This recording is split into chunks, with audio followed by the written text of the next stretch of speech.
Check this out. So, Fox News, Democrats are getting increasingly nervous about woke culture. Analysts say. James Carville says wokeness is a problem and everyone knows it. Interesting, James. I didn't see him, coming out and speaking about this before the election. Why? Say whatever they have to say to gain power. Now that they realize there's a competing power-hungry fascistic ideology, now they're worried about it. But many of these woke leftists aligned themselves with neocons and neolibs because orange man bad. Many leftists, democratic socialists, also aligned themselves. What a truly powerful coalition of people who have no business supporting each other. Just because they hated Trump, they were able to form that alliance. Now Trump is gone. Now it's all falling apart. Oh. But the wokeness is a very, very real problem for Democrats because it's starting to supplant the establishment. They're forced to adopt a lot of this nonsense, a lot of this ridiculous rhetoric.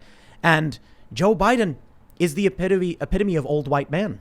Somehow they got the woke to vote for him, but now they're recognizing it's going to cause them increasing problems moving forward with these elections. Joe Biden's always been woke. Joe Biden is the one that kicked off the Title IX reform that stripped away due process for men and people, anyone accused of harassment on campus because he believed the SJWs who went in there crying about rape crisis, rape 1 in 4, 1 in 4. Whoop, whoop. It was Joe Biden himself who pushed the 2011 thing, which really opened up the floodgates for all this woke crap to get into for all the administrative elements of our universities. From there, they trained all of these students who went into the corporations, and now they're transforming the corporations. So really, Joe Biden has been the avatar of woke, the leader of woke, the biggest enabler of woke since as far back as I can remember in the early parts of the Obama administration, which is totally ironic given his past comments and his beliefs about segregation in schools and all these things. It's interesting, but he's always been a tool for them. And man, it's guys like Andrew Sullivan. Man, that burns me up. Why? I know, because Andrew Sullivan correctly identifies the problem with woke. He understands critical race theory is a problem. He understands the racism. He understands how it turns into anti-Semitism. He didn't care. All he wanted to do was get rid of Trump. Yep. He did not care. He is supposed to be somebody with some sense of reason, like a sane voice out there. At least that's how I remember him when I was a kid and I wasn't too politically informed, but I would watch him on Bill Maher and I'd be like, well, he's the conservative one and I like him better than all the rest of them. So I remember him, and I remember him writing an article in 2000 about testosterone replacement therapy where he acknowledges the power of hormones in driving personality and behavior and expression of self, etc. So he understands and has known for a long time, but he was unwilling to stand up for it. He was willing to support and advocate for Joe Biden to accept the wokeness simply to get rid of Donald Trump. And for that, man, just sacrifice everybody, burn it down because this guy's got mean tweets. Mean tweets. Good policies, but mean tweets. Oh, but mean tweets, man. I know. Hey, what am I going to tell my kids? He tweeted that lady was a horse face. A horse fed horse. That was funny, actually. And Rosie O'Donnell wasn't that bad. What are you on you, period? Oh, gosh. He called Stormy horseface. He tweeted that, right? He did. Wow. He did. Yeah. Hilarious. Yeah. But mean tweets bad. But hey, like what? Double the amount of kids kept in cages on the border right now. How much is the increase, the surge of people who are streaming across the border? It's literally the SpongeBob meme, dude. Where Patrick and SpongeBob are like the city's on fire, and SpongeBob's like, we did it, we saved the city. That's what it is. Yeah. They Trump represented something. It was a clever play by the establishment. They did it. There was a combination of milking media and the Democrats being like, we want to win, so we'll do whatever we have to do. And it started before he even took office. Oh, yeah, it was nuts. Yeah, the campaign to get him out of office the Russia started stuff before he got in that. office. Yeah. So I wanted to mention, I saw this really funny video from Babylon Bee where it's a bunch of Klan members and they're discussing like how, like, hey, the media is saying like, racism is back in, so like it's time to get back into the game. And then one of them is like, no, you don't got to do anything anymore. You're a white male. Just literally just be, and you're racist. You're good. And then the leader of the dragon, he's like, what do you mean? He's like, no, I want things. And then he starts naming things, and they're like, yeah, but that's not racist anymore to say this. So he was like, what about segregation? Like, no, the left says that's good now. So it ends with this Klan member like going to a university and demanding segregated water fountains, and then a woke guy walks up and goes, that's really forward thinking, man. I respect that. That's it. That's like That's where we are. I saw an interview with Christopher Rufo on Mark Lamont Hill. Lamont Hill. I saw that. Okay, and Lamont Hill tried to whatever. Yeah. He tried to bait Rufo into answering a question that would have broken his frame. And the question it was like, well, can you say anything nice about white people? Well, no. Hold on. Rufo said that this critical race theory is attacking what they describe as whiteness, saying it's a very negative thing. We shouldn't be doing that. Yes. And then he said, "Oh, okay. If you think they're saying it's a negative thing, then what's one thing you like about being a white man?" Right. And Rufo said, "I don't see it that way. I don't agree with that." And so then he goes, "No, just humor me.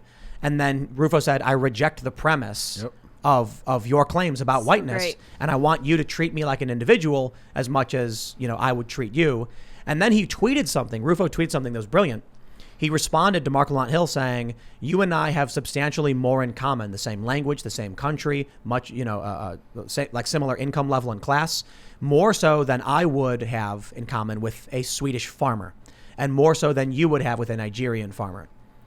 That was an amazing point that he made about wokeness and critical race theory that I think most of us already realize. Right. It's obvious. Right, because what they're not attacking whiteness. They're just calling it that. They're just attacking American culture. Period. That's it. Yeah. My favorite thing was like, what did Rufo say? He said, "Okay, well, if I have to, use critical race theory, then perhaps being on time and working hard." And then a bunch of people on Twitter like, "No one defines whiteness that way." I was right there on all that. And so this is actually produced. They do though. They do define that. That's exactly how they define it. Oh, there's absolutely no question that white supremacy, white dominance culture is defined by punctuality, reliance on data, self-reliance, individualism, rugged individualism, objectivity, science, all kinds of things, right? A desire to be safe. Yeah, right. But it brings up an interesting point. Chris, I love you, Chris. I've had Chris on the show a number of times. He's a tremendous guy. That's great. He has a role that he's playing. He's incredibly effective, and he's got huge amounts of change. I am a little bit different than him. I might have actually doubled down when they asked that question. I would have been like, hell yeah, I love a million things about being white. I love being on time. I love being myself. I love taking care of myself and being responsible for everything about me and not needing handouts, whatever. Yeah, but that's not interracial marriage. That's not going to work because the general audience doesn't know anything about it. So if you come out as this, Indeed. They don't know anything about it. They also didn't know anything about it when Chris answered the way he did. At least the way that I would have done it is a very tried and proven technique called agree and amplify. When someone asks you a question that's clearly meant to be provocative or to challenge you, the only response is to take what they're accusing you of and just come back and say, yes, times 10. So what I would do is I would pull up the African American Heritage Museum and I would say, well, not that I agree with your view, Mark, which I believe is a white supremacist worldview, but I did pull up this article from the African American Heritage Museum, which says that being on time is a trait of whiteness. Yeah. See, I reject that premise, but based on you want me to humor your ideology, your white supremacist ideology. Oh, I would agree with you on that, I suppose, that being on time is a good thing. I would, however, disagree that it's whiteness to be on time because I'm pretty sure you are on time for your show. That's the funniest part of all, right? Is like that guy is punctual, takes care of himself, he doesn't want a handout, doesn't want anybody to help him. He believes in the power of personal effort and responsibility and data. You don't think that guy's looking at ratings? Jeez Louise. Right. So the whole thing is absurd, and it's like I'm ready just to agree and amplify now. Today on Twitter, I was like, CRT is absolutely right, man. This white culture, this is what it is, and it's great, and it's the best culture that it is, and look what it's created, and here we are. I agree, CRT. It's look, just Google search critical theory. Oh, I know. And this thing that you referenced about the African American Heritage Museum, the last thing on that, they took it down, right? Because it was so insane that it was like a clan member wrote it. It was insane that our federal tax money paid for this thing and was publicly posted by the government since the 90s. Where the last thing about anti-racist is I yield positions of power to people of color. That is what they want, specifically in the literature. You white person, yield your position to you person of color. Why? To take care of history and all these terrible things and blah, blah, blah, blah, blah. And because you've got your power and you don't, so you have to get out of the way. That's what they're teaching your kids. That's what they're teaching your children in school. I mean, it's step aside. It's well beyond race. Do you want your children to be told to yield positions of power that they may have earned through hard work and dedication? I'm getting hot. It's well beyond race, though. This is one of the issues I have with the constant saying critical race theory over and over again, is that critical theory is much larger than that. Right. It encompasses science. They say science isn't real. So we say critical race theory. We say critical race theorists believe this. No, critical theorists believe this. And it's much more than just race. Right. They tell your kids that 2 + 2 = 5. Yeah. What are they going to do now that it's becoming evident that they actually are the institutional power? They're going to have to eject half of their philosophical background because it's specifically about attacking people in power. No, they don't. They don't, because they come out, they say it, and cowards, regular Americans who are cowards, just accept it, even though they know they have institutional power. Come on, Hollywood is not pressed. Hollywood's opinions. The Democrats are not oppressed. You're missing my point. I'm talking about the philosophical underpinning, the references. Has always been a lie. Always been a lie. So when they come out and they say we're still oppressed, oh, come on. They were claiming Donald Trump is the power structure of this country. Just Donald Trump, whose own staff, he had hired people who hated him. John Bolton hated him. He hired a bunch of idiots. He should have fired a bunch of other idiots. And he had no control over cultural institutions. So you had every news organization except Fox News, even sometimes Fox News. You had the Republican establishment opposed to him. You had the Democratic establishment, Hollywood. You had all major corporations, and they claimed Trump was the power. Yeah. No, I agree. We're talking about two different things. I understand you're saying the philosophy, but my point is, they came out at a time when they already were the institutional authority in every respect, and said we're the marginalized. Now there's been a slight change. A few seats have flipped in Congress, and now they're still saying the same thing. Well, right, but this is a 50-year process, right? So these changes about them actually taking over institutional control are really in like the 8th and 9th inning of this game that's already been going on for a long time. So my only point here is that the hypocrisy that you're pointing out is just becoming a little bit more obvious and a little bit more evident, and that when they use their philosophical studies and literature to justify what they're doing, they're actually going to have to eject part of the foundation that they've been using as justification for their actions, which is demonstration of the fact that it was all bullcrap in the first place. And we're going to see that, I think, moving forward. They don't have to eject the philosophy. Why? Okay. Why would they have to? I'm talking about the theorists and the people the academics and the ones that write papers based on papers with references and such. But what I don't understand is that they've been lying the whole time. So why would they change anything? Good point. Don't know.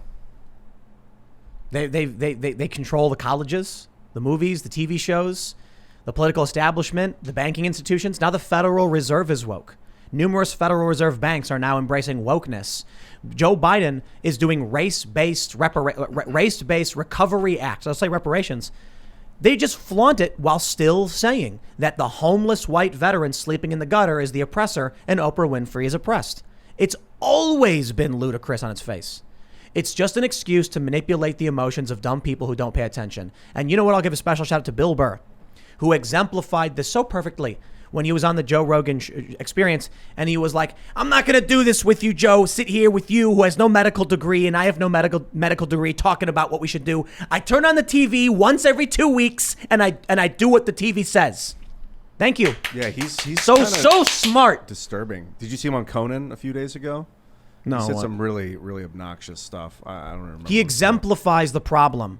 I don't care about this country. I don't care about this planet. I don't care about you. I'm just going to turn the TV on once every 2 weeks and do what it tells me to do. Yikes. Talk about giving up your responsibility. Talk about being a wealthy dude, extracting from the system and saying F you to all the hardworking people who are like, please help us. The room's on fire. And he's like, I don't know. I come in once every 2 weeks and I do what the guy at the door tells me to do. He said he wished more people had died from COVID on Conan. What? And Really? Conan was like, what? It was really disturbing. And he was like, yeah, you know, the stupid people, like it was really, really. He's allowed to make jokes. It wasn't. It wasn't funny. Whatever But, he was saying was ridiculous. You It know, was painful. when he's exemplifying one of the biggest problems of this country, and that's regular people say, I don't know, I don't care, I don't want to know, and I don't want to care.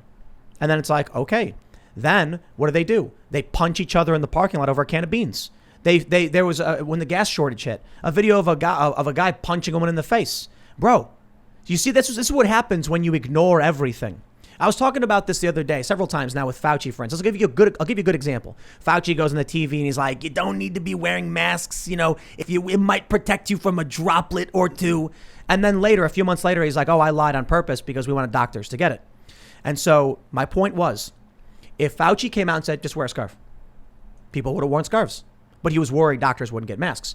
But if people just wore scarves and masks, then the doctors would not have needed as many masks. So the point is, because no one paid attention to what this moron was saying, they ignored sound policy. When you had China buying up all the PPE, you had Fauci being like, no, don't do it.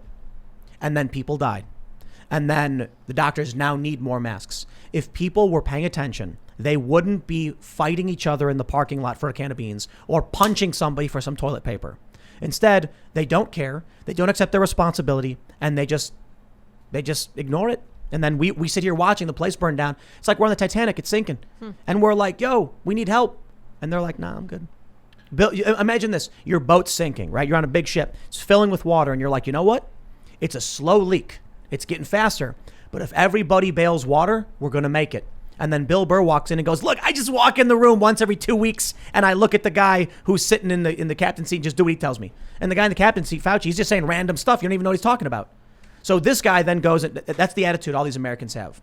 We have seen with the culture war, with Gamergate, with critical race theory, we have all been watching this happen since the early 2010s, since the late, you look at the data from Zach Goldberg and LexisNexis, and you can see the massive explosion of critical race theory. And then we start, ringing the bells, and people say, shut up, I don't care. The media lies for sure and manipulates people, but it really comes down to this.